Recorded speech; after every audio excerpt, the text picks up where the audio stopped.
This is the podcast of the World Affairs Council of Greater Houston, where the world's voices converge, from ambassadors to analysts, from Houston to every corner of the globe. We go beyond the headlines, bringing you direct insights into diplomacy, global events, and the international forces shaping our future.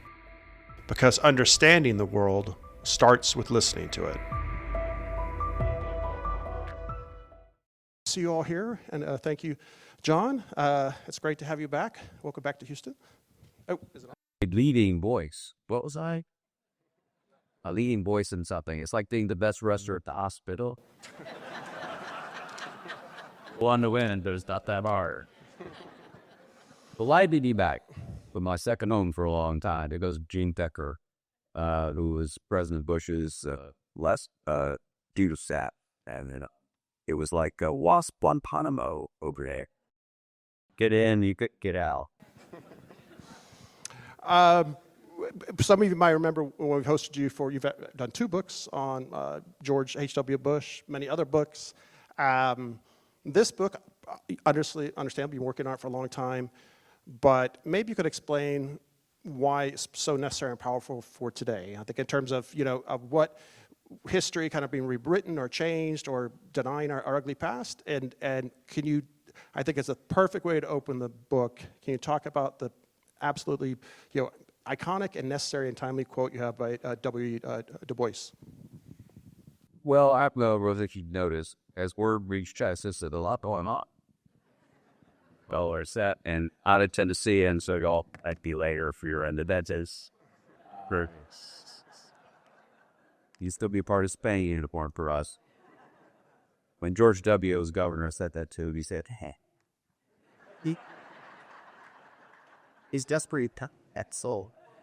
So, we're very close. Well, we're in a moment. I get 2 questions, mostly. One is, has it ever been like this? You don't need to explain the antecedent a bit. And how do we get out of it? And once again, you don't have to explain the antecedent a bit. And so, there is an extraordinary amount of distrust, unease, and I don't like this phrase, but on both sides. Both sides are not always right. The middle is not always the right answer. But there is, by every measure we have, a remarkable sense of crisis and doom about the country, about the Constitution. I think it's the only way that explains the last 11 years in American politics. We would not have had this kind of urgency at any point after the Johnson presidency until 2016 or so. And I tend to think of American politics as a kind of figurative debate between, from January 2 until 2016, between FDR and Reagan. It's as if they were debate, right? And the Jim metaphor, they were FDR's on this 20-yard line with LBJ and Harry Truman. Ronald Reagan's on this 20-yard line, George W. Bush, and everybody else is in presidents from Roosevelt through the end of Obama governed on the same field. They decided a relative role of the state in the marketplace and the relative projection of force against commonly agreed upon foes and rivals. And then 2016 happened, and suddenly we weren't quite sure who our foes and rivals were. And the questions that we thought had been settled were reopened, which is what happens in this. I mean, this book it's the best book I ever see. Ross. I said that to a student at Vanderbilt the other day. He just said, "What's zero highs?" Sorry, that was bad. A little middle age. So we have debated. We have intended against each other. We have disagreed about who belongs to be the people for a long time. But after the 1960s, we did come to a kind of consensus, or we thought we did come to a kind of consensus about who was included in both the Jeffersonian assertion of equality and in the called we the people in the Constitution. And now we don't. Okay. And so it seems to me that the only data set we have in human affairs is history. It's all we got to go on. And history is not a GPS system, right? You can't type in coordinates and turn left and right and you get somewhere. But it is a diagnostic guide. We sort of endure this metaphor for a second. History is the ability to detect an underlying condition that has proven susceptible to certain treatments in the past and therefore might be susceptible to a treatment moving forward. I believe that America has been at its best when we have reached out as opposed to clinch with this and build bridges instead of walls. And the fact that that has partisan expression at this point is more of a commentary on the country than it is on that point of view. I'm not a Democrat. I'm not a Republican. I voted for presidents of both parties. I was George H.W. Bush's biographer, and I'm on MSNBC. You go figure it out. But you have to call them as you see them. Alexander Hamilton and the First Federalist said that the American experiment to test whether reason and deliberation could contend successfully against force and accident. Right? And so a key part of reason and deliberation is to be honest about what you see. And it also means you have to say to be good about your rivals sometimes when it backs war. I think he says something bad about the predators when it backs war.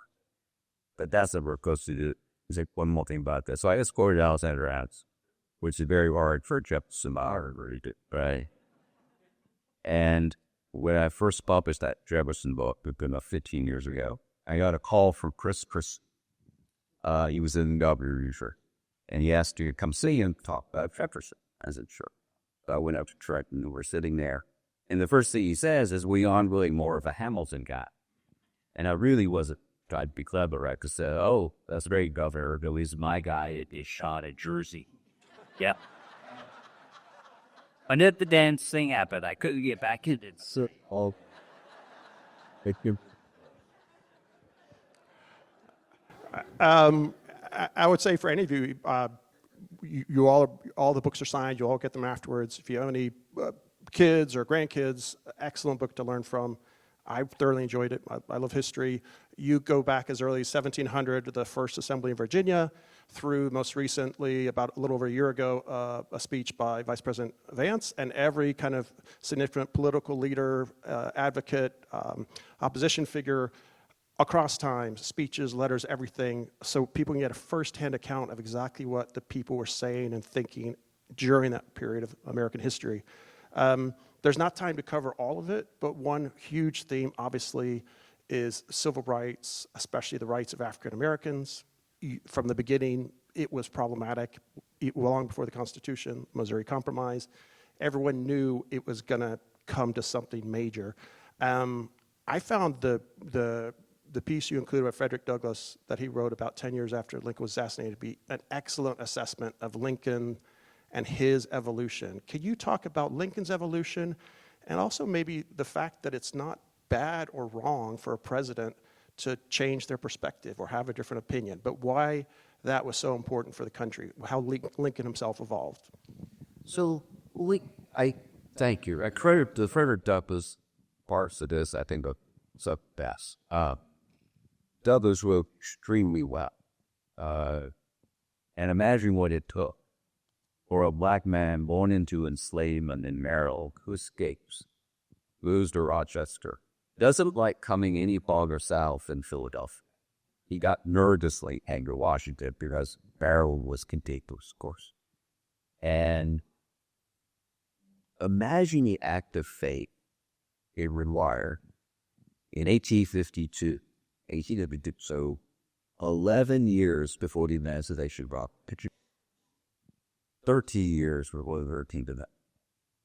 Imagine what it took for him to say, I, for one, do not despair of the Republic. The fiat of the Almighty, let there be light, has not yet spent its course. Wow. And so he's a remedy. In 1876, 11 years after the assassination, in dedicating a memorial on Capitol Hill called Freedman's Monument. It's the first memorial entirely funded by contributions by the formerly enslaved. It is a statue of pain.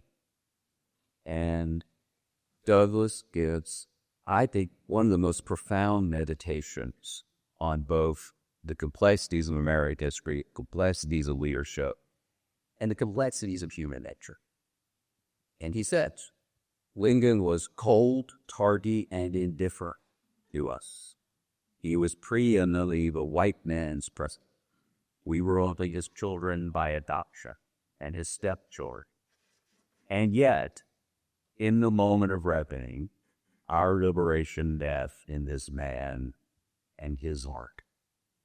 And again, as he's such a President Bush used to use a phrase, he got it from his father, from Brown Brothers era, the way they evaluated partners was how broad gauged they were.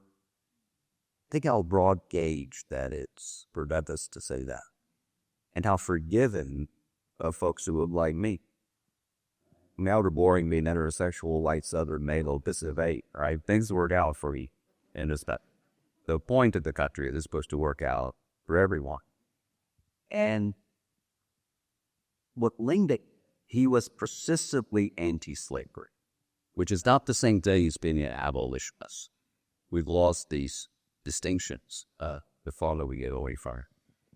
If you think of it as a spectrum, William Lloyd Garrison, Wendell Phillips, they were abolitionists, right? They wanted to go in and immediately use the force of the federal government to abolish slavery, which actually was not legally a federal institution.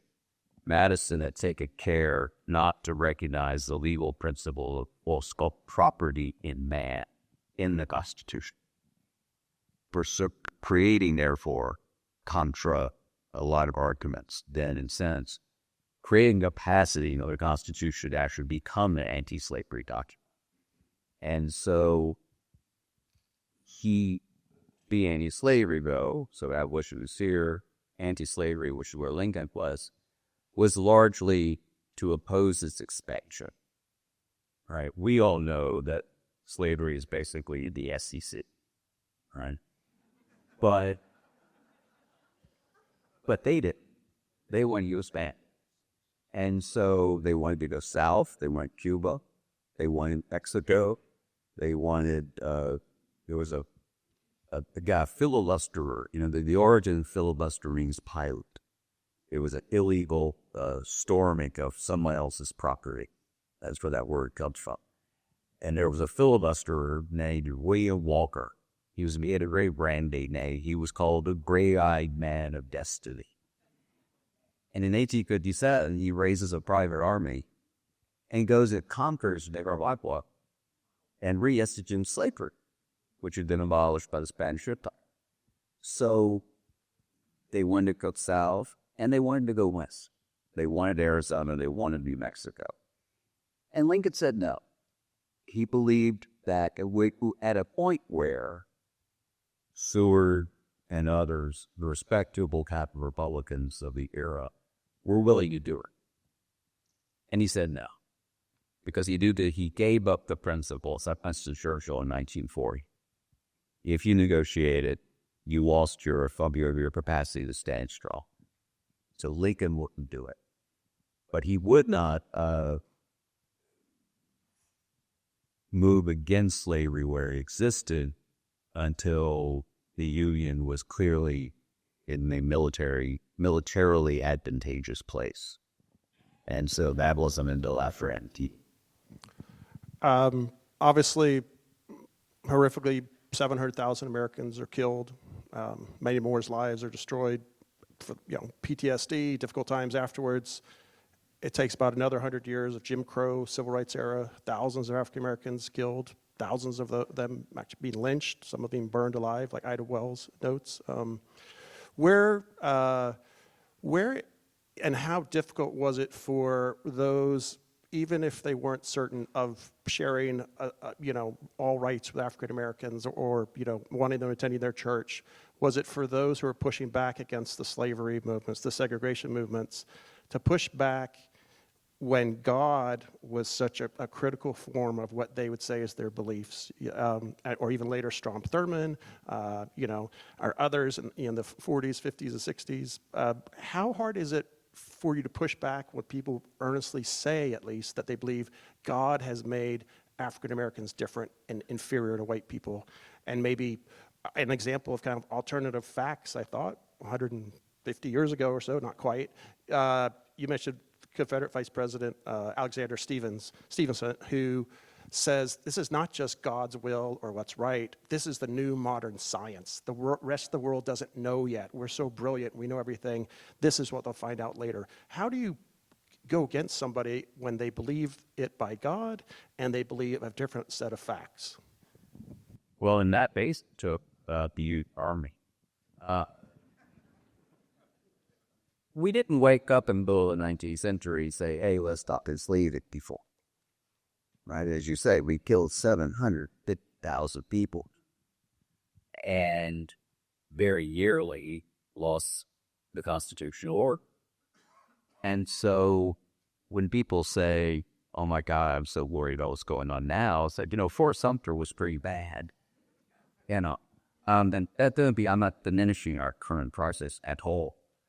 But let's not act as if the American past was somehow this once upon a time world. And then you lose an election or you win an election, area changes. These are perennial forces, right? We are driven by appetite and ambition.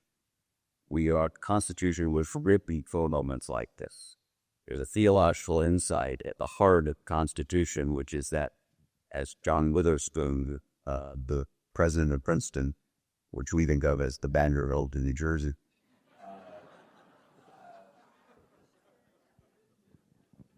he taught that John Knowles was right, that mankind is depraved, that we are sinful, we are fallen, frail, and fallow. And so anyone that amasses absolute power, they will not use it well. His evidence? All of human history since the third chapter of Genesis. Right? There was a piece of fruit, we were told not to take it, we took it, banging and sued. And so there's it's what do we mean by more? Right? So much of this is we just decide. And that's why I'll be to your related question, Saber. The religion that has got me preaching a little bit. So much of what's unfolding is about norms, right? And when someone like me, who's like Fred McMurray and my three sons, talks about norms, people hold their eyes, right? Like, oh God, here comes the Buddhist institution. This is the only room in Texas where I can make that joke. So, think tank hero. It's not a huge category. I'm using this time today, Bashwalls and I are at an assisted living facility between Burr, Road, and Jeffrey. Spies say. So, but these norms matter because no document, no law, no statute, no policy, no doctrine, is reborn policy, people.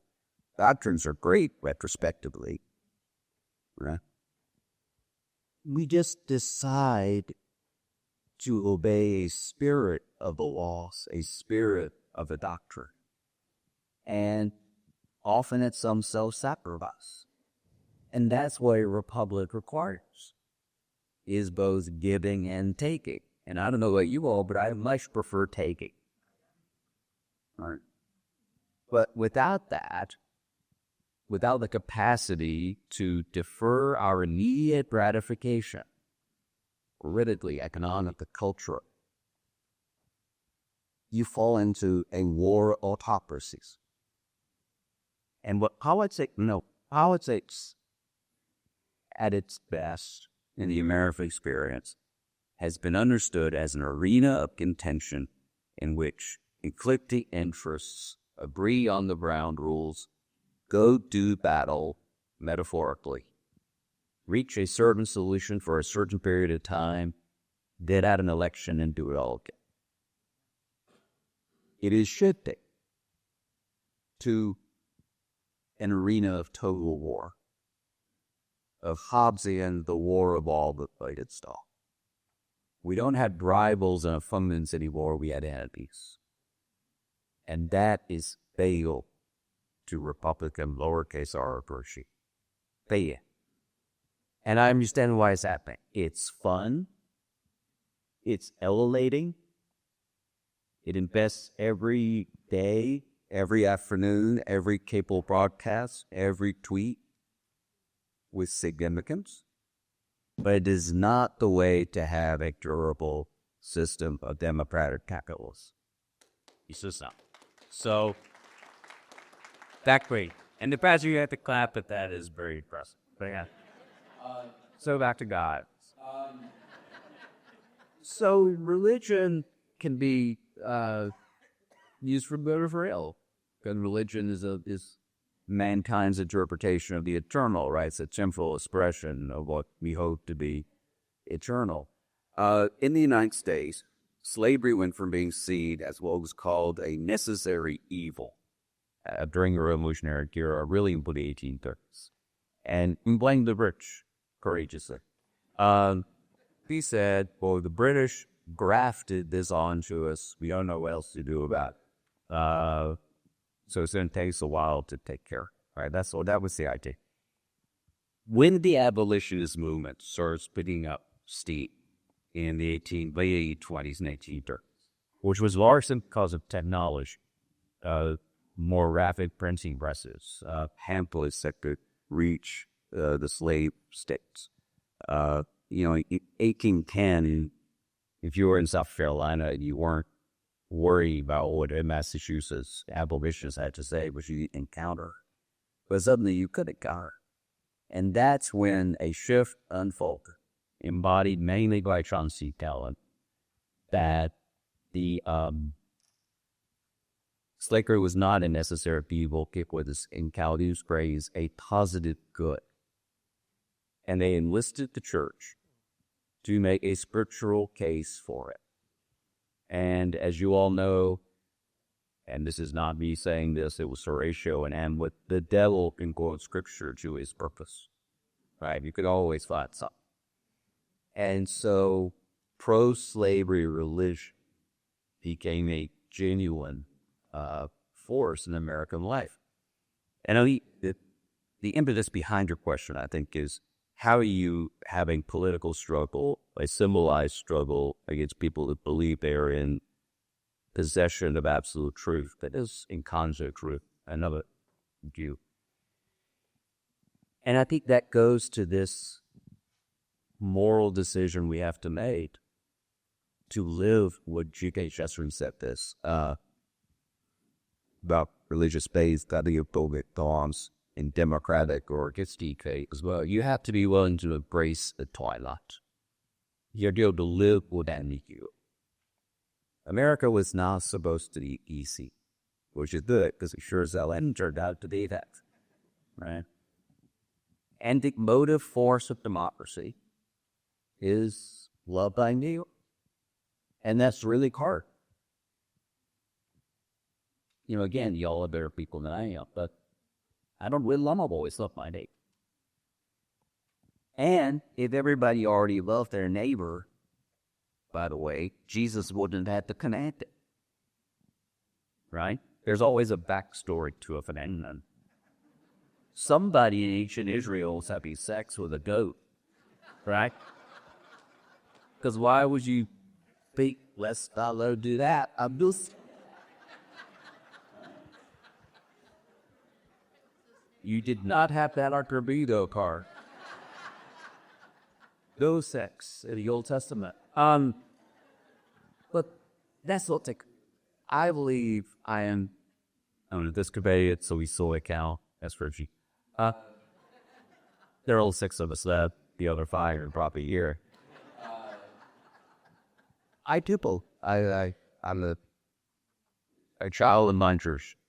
I accept the fundamentals of the Nicene Creed, but I know that my view is that part of the commandment is I'm not charged with forcing people to believe what I believe. And if you force people to believe what you believe, you're committing idolatry. Because God himself, to be compelled obedience, is a choice. Your book incredibly covers the post-war II era, the horrors of McCarthyism into the 1960s, dire time for the United States. A lot of people say, is this worse? You mentioned this worse than 1960, especially 1968. But, populism goes way back to the 1800s.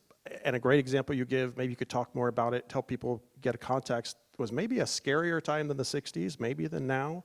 1920s, really 1930s, when the Great Depression has set in. People are desperate, not enough food, don't have jobs. That desperation feeds populism, We forget Bernie Sanders was very close to the nomination as a Democrat in 2016, and Trump, as populist, won the Republican nomination in 2016 as well.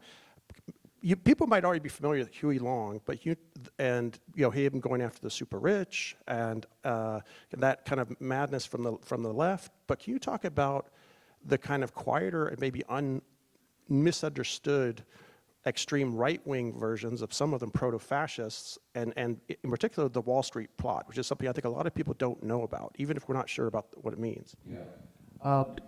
So if we've been here 100 years since 1926, what would have been holy in the country? Let's just do this quick. We had just come through the First World War. Huge rise of nationalism, the fall of free monarchies. The Bolshevik Revolution in 1970 had created fears of socialism being exported around the world, particularly to the United States. The war had helped create a flow of immigration into the United States, which instantly created a backlash against that immigration. On the Saturday after Thanksgiving in 1915, the Ku Klux Klan was refounded at Stone Mountain, Georgia. The flames from that cross went across America. 10 United States senators, 30 members of the House, and 5 governors were members of the Klan 100 years ago, including the governor of Texas, and the governor of Georgia, and the governor of Indiana, the governor of Colorado, and the governor of Oregon were Klan members 100 years ago. It was as anti-Semitic and as anti-Catholic as it was anti-Black. The 1924 Democratic National Convention went to 103 ballots because there were 347 Klan delegates in Madison Square Garden who would not vote for Al Smith, the governor of New York, be the Democratic nominee because he was Irish Catholic. And Catholicism was seen as the Sharia law of the year. When it could vote the country till 1920, Black people in our region still could.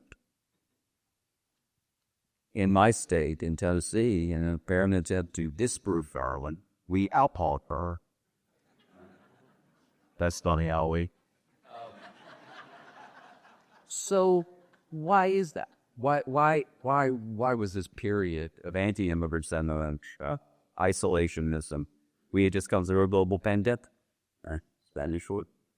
Why?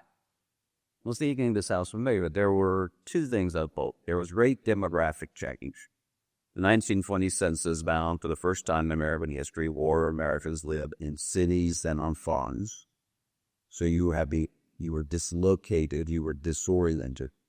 You went from absolutely knowing your place in the world to moving into a city where your life was more anonymous. And remember, speed is relative.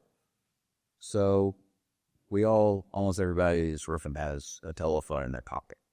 But the great-great-grandparent of that telephone was the radio. If you were an American householder until 1925, you totally control the flow of culture into your house. You decided what books to read, what magazines to subscribe to, what newspapers to take. You decided where to go to church. You decided which neighbors to love or to not.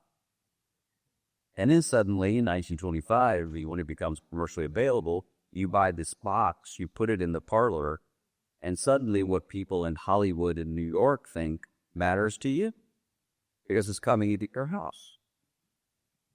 It's thrilling at one level because suddenly you're part of the national, even global conversation.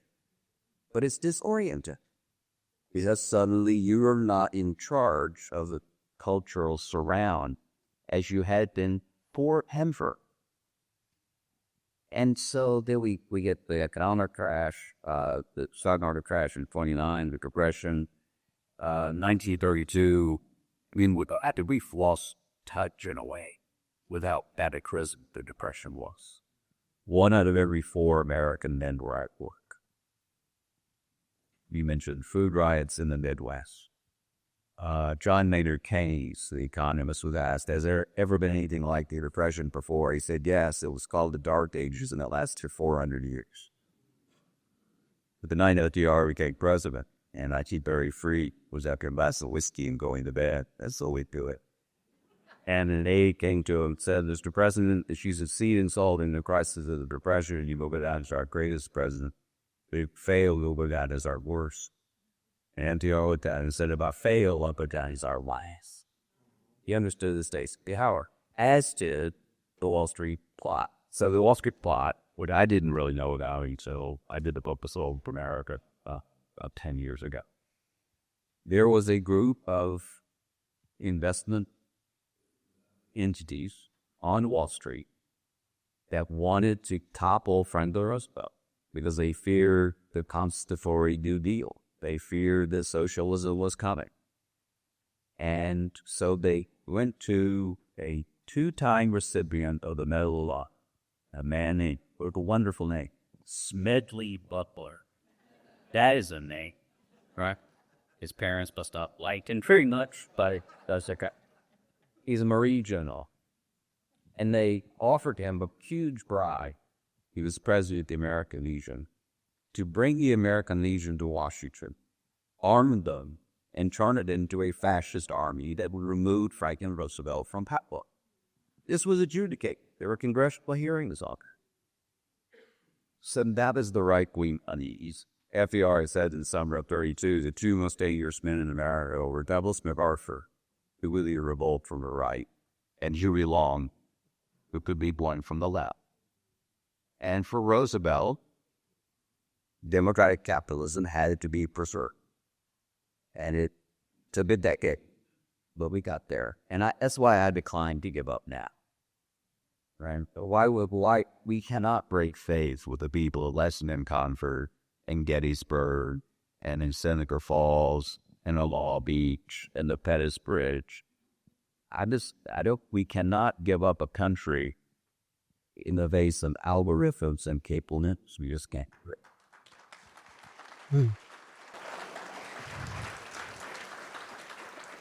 And I think, obviously, LBJ, for all his incredible faults and dark shadows for the lies of Vietnam and the horrific actions he took during Vietnam, that side of history cannot be, washed away. As none of it should be washed away. But in terms of doing so much for the average man, for civil rights, for the working class, probably nobody except for FDR did more. He ultimately, you give one of his last farewell talks, or letters, not long before he died in the 70s. And I said, I feel guilty that I couldn't have done more. Similarly, Martin Luther King, it's not that he evolved, but I suppose beyond civil rights, he knew the biggest, most grand threat to equality in the country is economic inequality and lack of opportunity.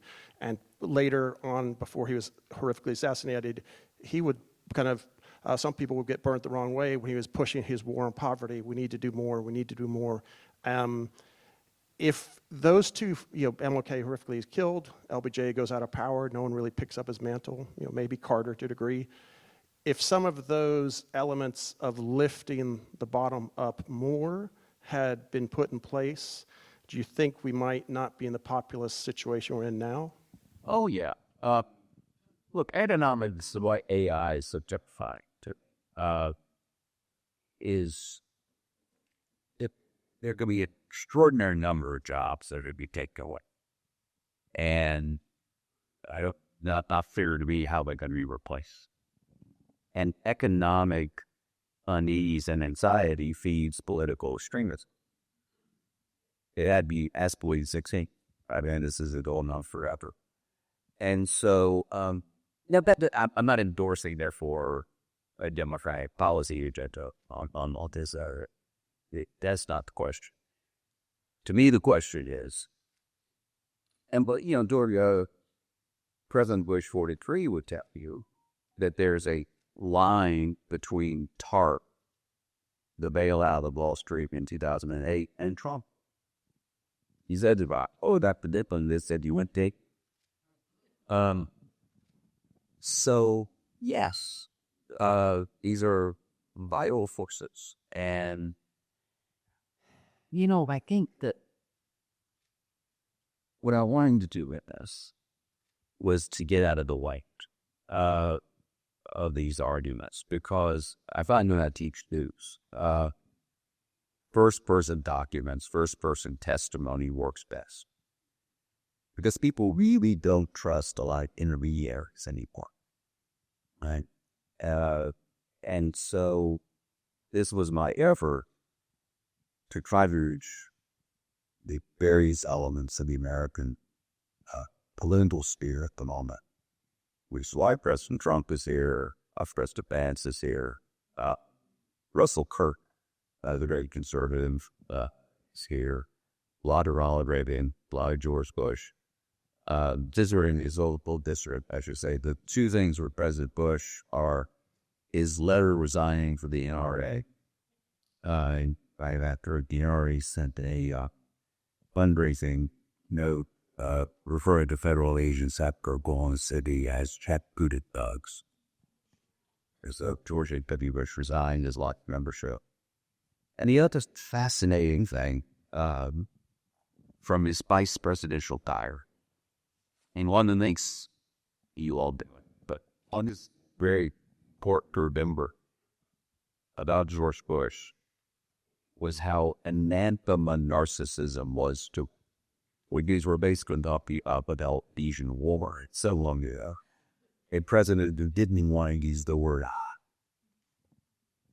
and I just slain so the other people reign. But he used to say, nobody wants to hear a president of the United States go, oh, woe is me. Right? So he complained to the only person he thought would care. Himself. No, not his wife. So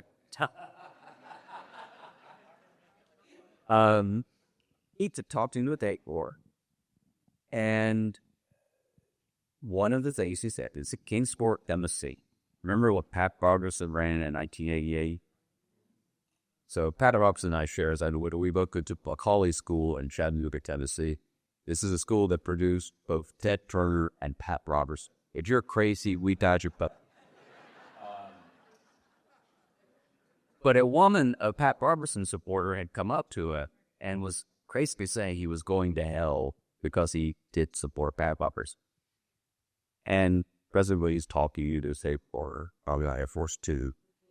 And he said, this staring, this ugliness, this extreme, this can't be what the party is. It reminds me of the John Birch days, and just remember that's how he got bald, 1960.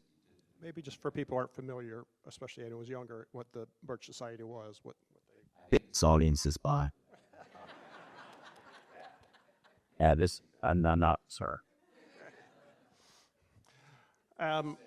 Sorry, we said, Britney Spears, we had to stop. I just last question, and I'm sure you receive some form of it all the time, and then I want to turn to audience questions. Obviously, you're a presidential historian, but obviously just a historian of the United States overall. parties evolve and change. Obviously, the Democratic Party that was sent the country to war in the Civil War is not the same party. That's the same party that destroyed chances for reconciliation, and basically all the way through, basically the Civil Rights era. That party has evolved and changed over time. Comparably, the Republican Party has gone up and down shifts. You mentioned in the book the era of McCarthyism and the madness and conspiracy theories of him and others accusing Republican President Eisenhower, Republican Secretary of State Dulles, Eisenhower especially a hero, of being agents potentially of communism. We go through Barry Goldwater wasn't much better. The ship perhaps gets righted eventually, especially you mentioned George Bush, the father, and others. But where do you see the party now? Is this moment of personalism and populism, is this here to stay? Because we've had populist moments before, but this is really a personalist presidency. This has gone beyond populism. This is defined by the dictates of one man, and there are plenty of moderate senators and congressmen and women who have chosen not to run again because they will get primaried.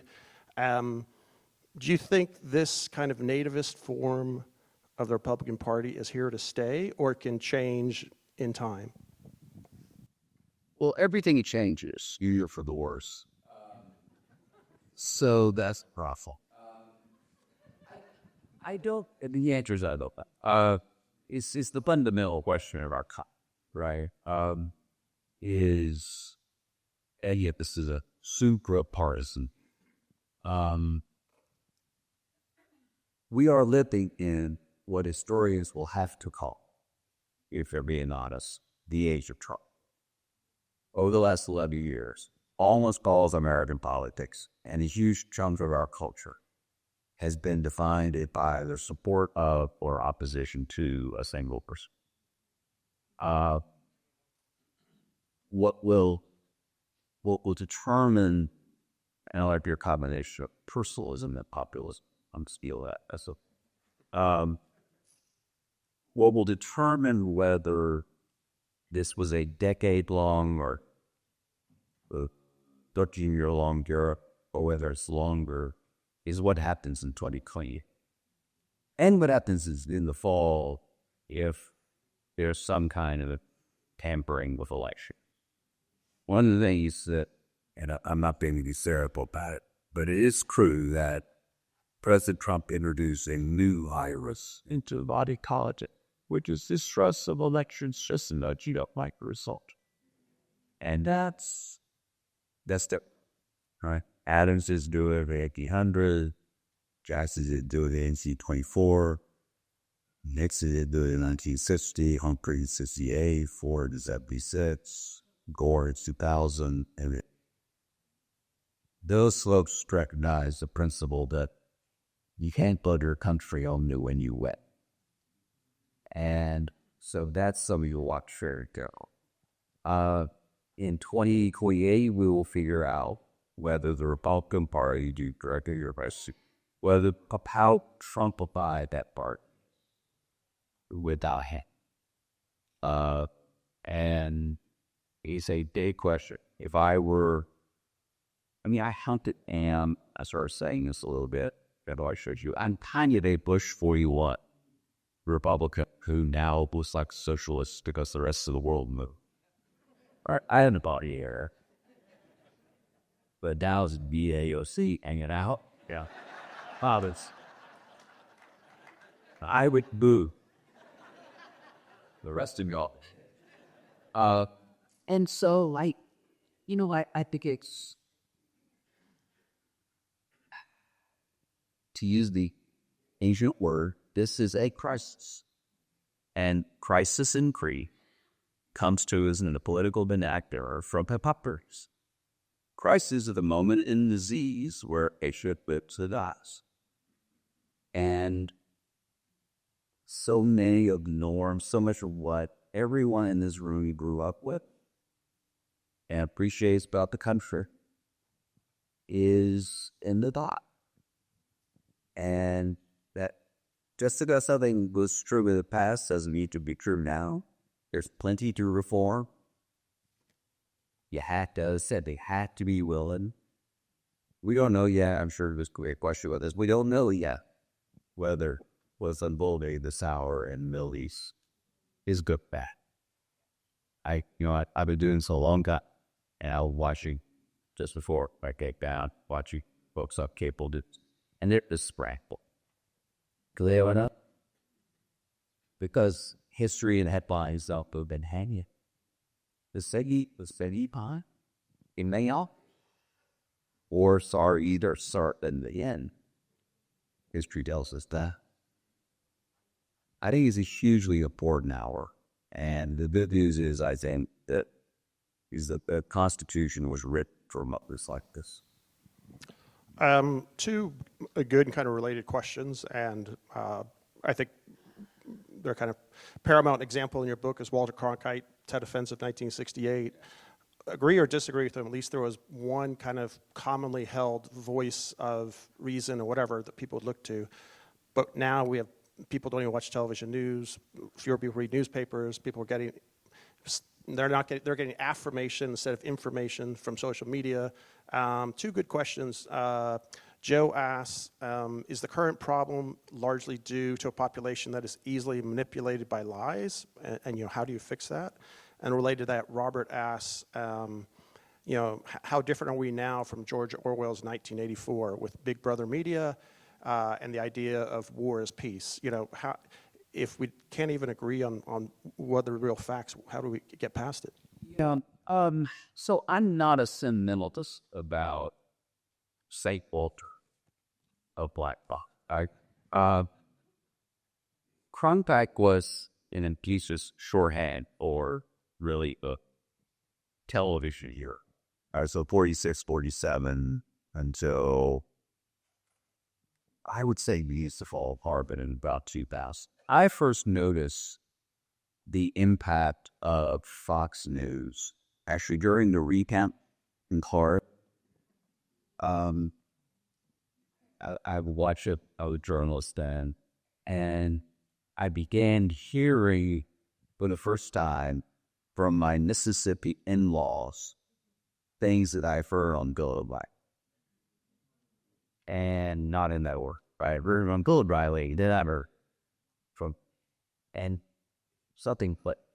Right, and so,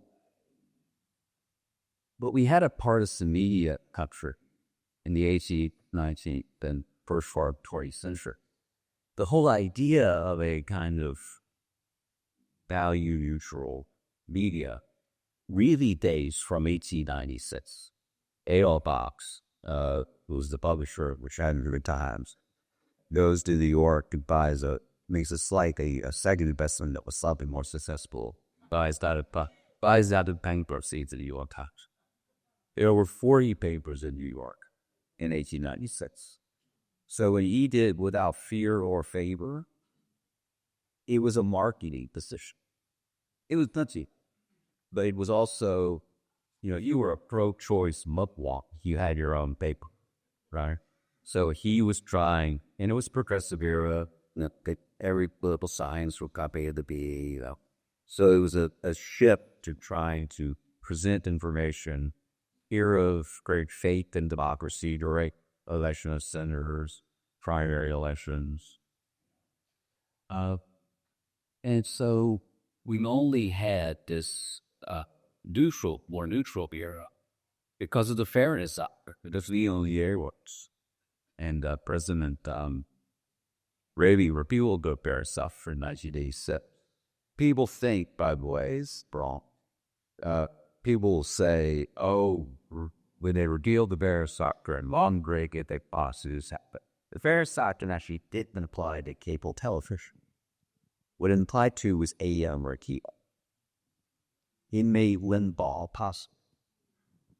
And Rush Limbaugh was, in a way, John the Baptist of this polarization. And just two more quick questions before we wrap up. You touched upon it already. It's a student question. They didn't put their name. That's fine, but I always like reading student questions. You said, in the national experiment, where would you place Iran in our civic memory? Should it be seen as a security problem or a recurring mirror crisis that Americans use to argue about who we are? And I suppose in line with that, you touched upon some of it already, but where do you see in terms of whether or not, say, Congress will be approached if this goes further in terms of very unlikely to have a declaration of war, but where do you see all of this going? Well, it's interesting, isn't it, that she really did. You're here on Saturday. You wanted a door cap, so here we go. In fact, you only need to a support bird. That's glad folks. So Iran has health shaped pre-different or policy, right? 1954, Kermit Roosevelt, the CIA operative, accessibility at OSS. We installed the Shah, remember, because for both wars, we didn't want to be a client state of the Soviets. She did wars first. And so the Eisenhower administration, one of the first things they did actually was just to prevent the regime in Iran. Then Iran Revolution, which to some extent goes to the media question you just talked about, is quite arguable in that Ted Koppel has a lot to answer for. Right? Marinelle lawsuit. That's where Nightline began. It's pre-cable news, but it was daily broadcasting.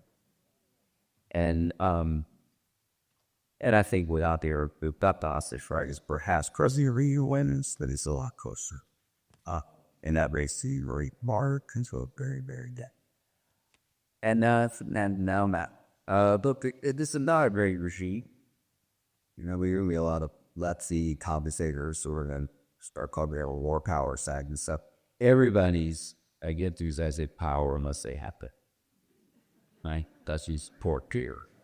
So this is a way to project force. This is like a war. We can argue about it, but presidents of both parties have done it. And I agree it would be great to add more of an Article 1 involvement, but we have. Last time we afraid war was World War II. So, is it unfolding? It's correct. It's a big risk. It's a big risk. Usually wars in the Middle East are not really great for America. Take one look. No, we've got time. I was just going to do one. Sure. Okay. All right. Mm-hmm. So, this is a story about three of my favorite topics: Andrew Jackson, Donald Trump, and George Herbert Walker Bush. Go into a bar? In one parachute. And they walk into a bar. Okay. So in March 2017, President Trump announces that he's coming down to the Hermitage to Andrew Jackson's house in Nashville. And I live in Nashville. And so I'm sitting there and I think, Jackson biographer, I should do something. So I wrote an open letter to the president. And it was, dear President, welcome, delighted to embrace history, but if you're going to embrace Andrew Jackson, don't just embrace the crazy parts. And there are plenty of crazy parts by Andrew Jackson to erase, right? He once said there's owing to regrets in public life that he had not shot the Speaker of the House and hung his own Vice President. So, that's Pro Bowl. Jackson was a unionist and believes the Constitution was a compact trial lead, stood up against South Carolina. So I wrote this as a pop-it or an open letter, and I sent it to the local newspaper. And he said, you weren't right, it's not bad at any rate. And then in kind of a bold editorial to see, with which I had nothing to do, it was the entire front page of the newspaper. And to make sure the president looked at it, they set the time in his profile. So that was better. It had no effect whatever on President Dodd. The next day, I am walking in the lunch, and my phone rings. And it was the 41st president of the United States, who had sent a lot of that wager at Memorial Med Hospital. And so Jean and her team were printing out stuff for her to read. And so they printed out this letter. And so he calls it, "How you doing?" And I said, "Thanks, great. How are you?" He said, "I'm fine." So I read your letters at Jack's. I thought, oh shit, the old boys lose again. The base of my ears to dead people. And so I said, "Thank you, sir." But, actually, that was a letter to Trump about Jackson. And that basically be, the old man said, yeah, Jack's still paying more attention.